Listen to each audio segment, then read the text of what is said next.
presentation. All right, thank you very much. Yeah, I teach at the University of Applied Sciences in Graz, Austria.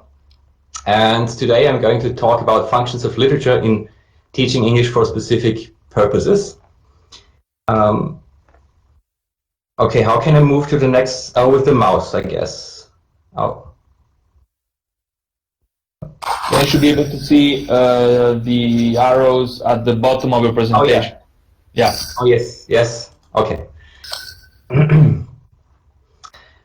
So what is this talk about? At the beginning, I'm going to give a short introduction about my background. Then I will look at the use of literature in foreign language education in general. And then some thoughts about how literature could be used in ESP, some genres and periods for ESP that would be suitable. And then I will round it off with some thoughts about trends in society, modern trends in society related to the internet, literature and learners, and some conclusions at the end. So the institution, the University of Applied Sciences, is a teaching university with research and a focus on the career fields of students. There are 3 sites with the main campus in Graz, and in total about 70 degree programs at bachelor's and master's level. The areas of these programs range from health sciences to engineering, management, social work. So it's in total a very broad field of education with a clear focus on the professional world of students.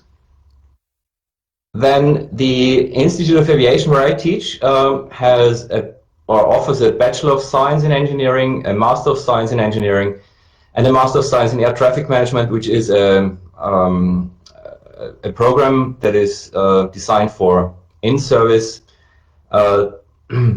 participants, and the instruction is in German and English, and the costs are 3,900 euros per term. So it's the only the program that we've offered that is actually that costs something for students in terms of fees now. And the other 2, the bachelor is taught in German, and the master program is taught in English, and it's an EMI program. And the institute also has an aviation lab where students can work on projects and are also taught in several courses. So talking about literature, the first question that pops up is, which literature are we talking about?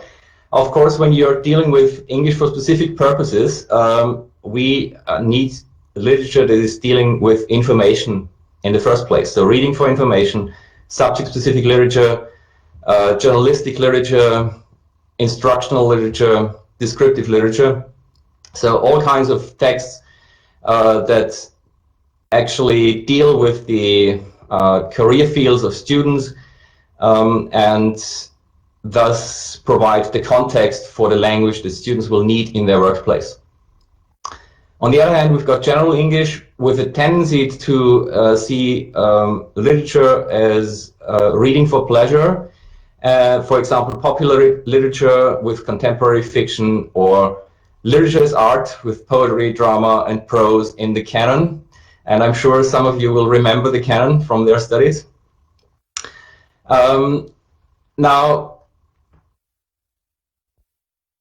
there are in the literature about using literature, well, first, the objectives of this talk, the concrete objectives, are reviewing some functions of literature in foreign language education, proposing some functions of literature in ESP, and identifying literary genres and periods suitable for ESP.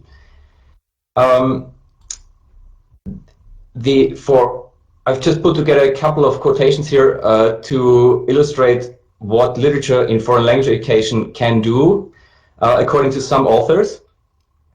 And as you can see from the first quote, it can amuse, sadden, thrill, frighten, and inspire. It has got to do a lot with emotions. It can be motivating and engaging, according to another author, and it's used for developing the whole person, a means to expand and enrich the lives of students, And the last quote here I find especially interesting because Gottschall says that humans are, as a species, addicted to story, which, if you think about it, we all tell stories in our everyday lives. When we have news to communicate, we usually tell them in some kind of story to our colleagues, friends, family. However, there are critical voices critical of using literature in teaching. This now more refers to the secondary level, actually. So according to literature has difficult language, long texts are time-consuming to teach. There's a cultural context of works that is maybe alien to students, and the enjoyment of reading is spoiled by teaching in a way. Students may consider literature also irrelevant. Yeah? On the other hand, there are also advocates of using literature in class or for teaching. For example, to promote education and entertainment, literature can be very entertaining. To develop literacy and the joy of reading, passing on values and norms, contributing to personal growth and self-awareness, and developing empathy. Again, literature deals with emotions a lot. So empathy, I think, is an important concept here as well. Now, I'd like to move on to a couple of situations or contexts where actually literature could be used in English for specific purposes. These are just some suggestions that came to mind that I put when I put together this this talk and this paper. And I will go through each situation quickly. Each situation also has one example of a quotation or an extract from a literary text. I will not read out these extracts, but I will give you some seconds to read them yourselves, actually. And I would like to start with the first function here, literature for starting or maintaining conversations. We can use that, for example, in simulations of a business dinner, as input for small talk, for example. Relevant text would be extracts related to food and drinks, and of course maybe somehow provided on an accompanying handout or online digitally in a database on a platform. So this is just one example of some food-related quotation.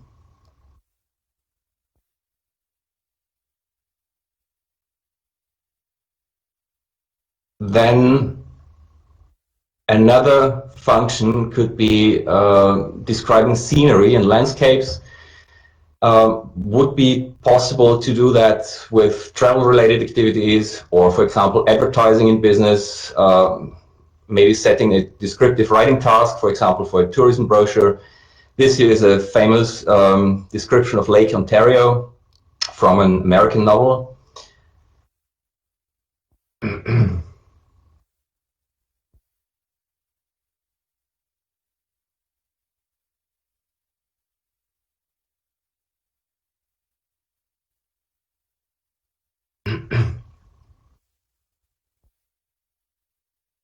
So it could serve as a model text in a way to inspire students for writing similar descriptions in such a context here with a descriptive writing task. Another way of introducing literature to ESP would be humor, because very often literature also contains great humorous passages. In this context, for example, character descriptions of, let's say, business leaders or lifestyles of different people connected with income statistics, or just more generally attitudes towards life and death. And this example here is the portrait of a vivacious old lady from a detective novel or story, you could say.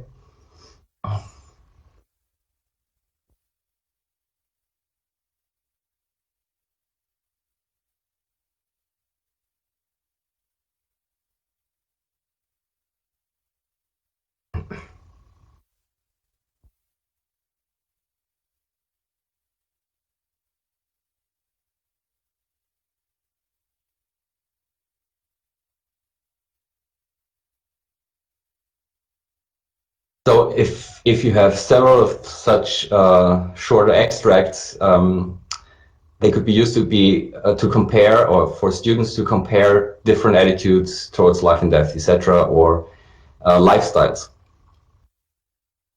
Now, literature could be used for initiating reflections on a topic. Nowadays, of course, as an example here, activities related to the environment, biodiversity, evolution, for example, in biology, or climate change related contexts. There could be group discussions about the preservation of life. And here, I think this is a very concise quotation from Darwin, actually, which I think summarizes the whole tragedy of the situation in a way. When a species has once disappeared from the face of the earth, we have no reason to believe that the same identity form ever reappears. And of course, you could add several other extracts here from also other books, and in order to inspire students for discussions. Literature could be used for exemplifying the meanings of words. In this context here, job applications, where students need to describe their own personal characteristics and strengths. You could, here in this extract, this should exemplify the term perseverance, and it is from an expedition by Lewis and Clark to find the sources of the Missouri River, which is, I think, an interesting passage here in this context.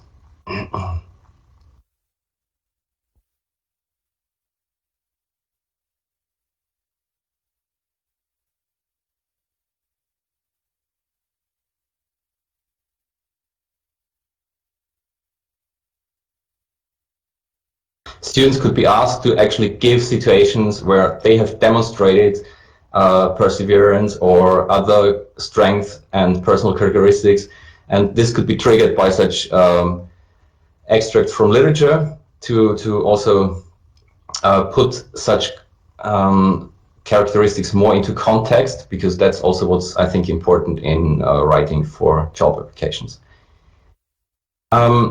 And for example, literature could also be used for fostering entrepreneurship, for activities related to leadership, group discussions on entrepreneurship, comparisons of successful business leaders, or comparisons of landmark expeditions.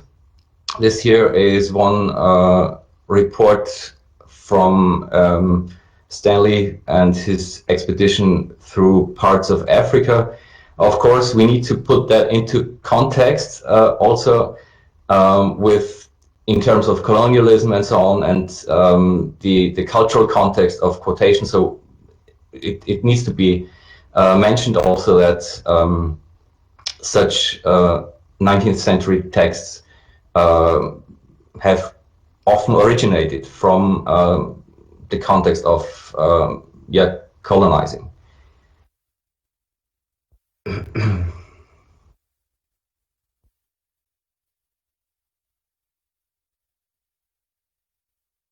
On the other hand, it also puts the coronavirus crisis a little bit into perspective if you read that. Yeah?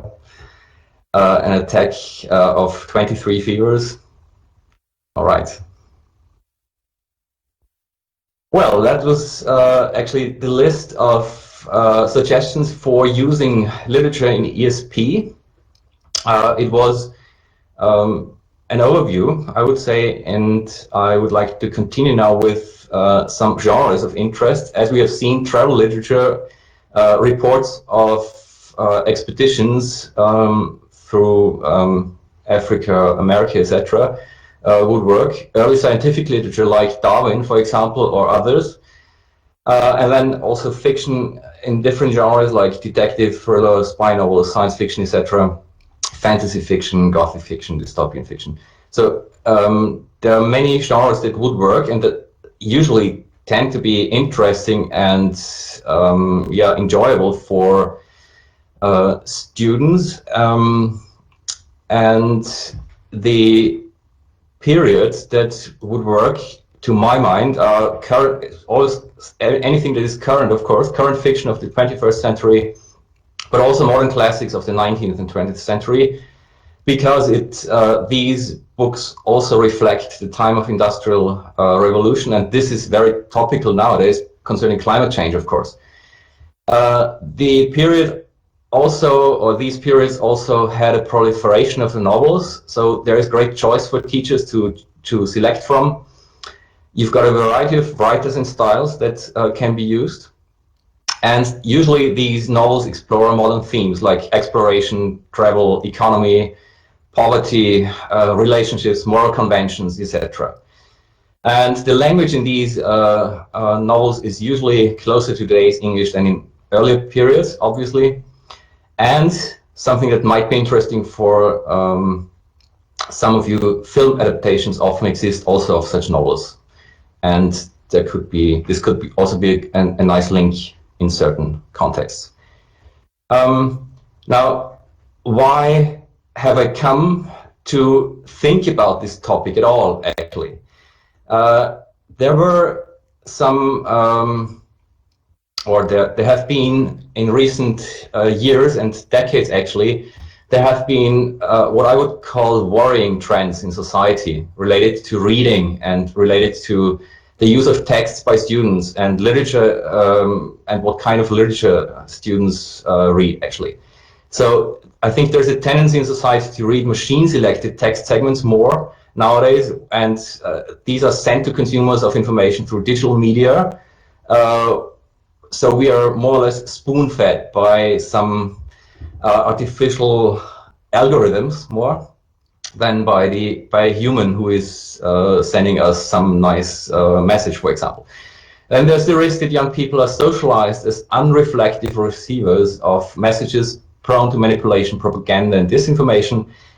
There's also a lot of hateful speech and negative emotions in online forums and blogs. And nowadays, there are unprecedented possibilities of spreading dubious texts and fake news over the internet. And I think all of you can immediately think of examples and how such fake news can actually have also consequences for society as a whole.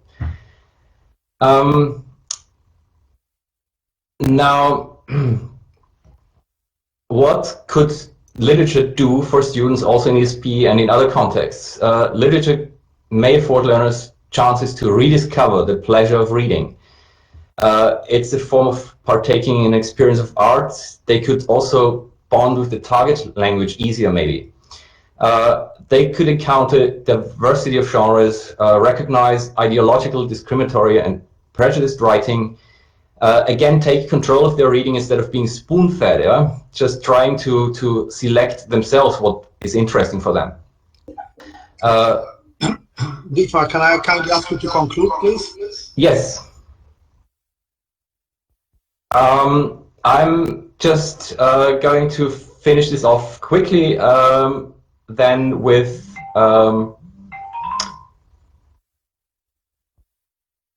deepening an understanding of cultural context, for example, and so on here. And the conclusions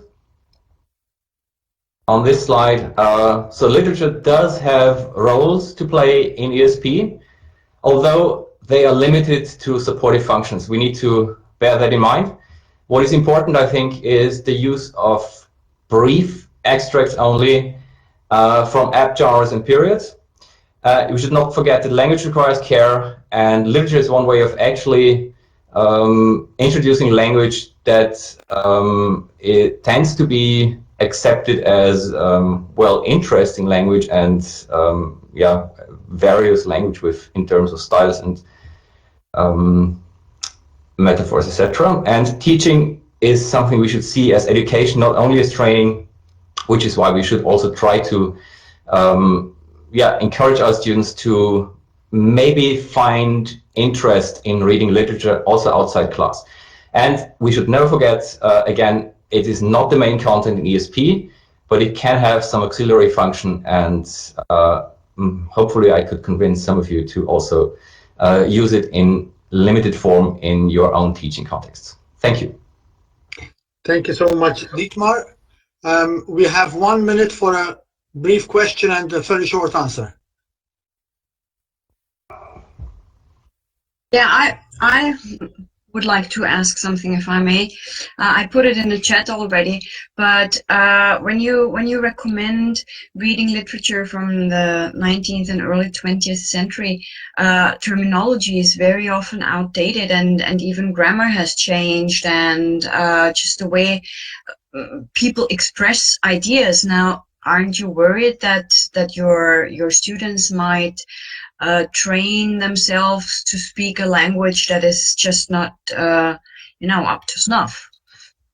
Not really, because as I said, it has only supportive functions, and I would say 99% of my courses are subject-specific text, from the career fields of students. So this is an attempt to actually introduce some elements into my courses to further encourage students to start reading and to become more critical thinkers, and to become in a way, just alert to certain trends in society. On the other hand, I must say I have not asked for feedback on the use of literature, so I don't exactly know how many students have started reading novels, for example, because of that. Thank you.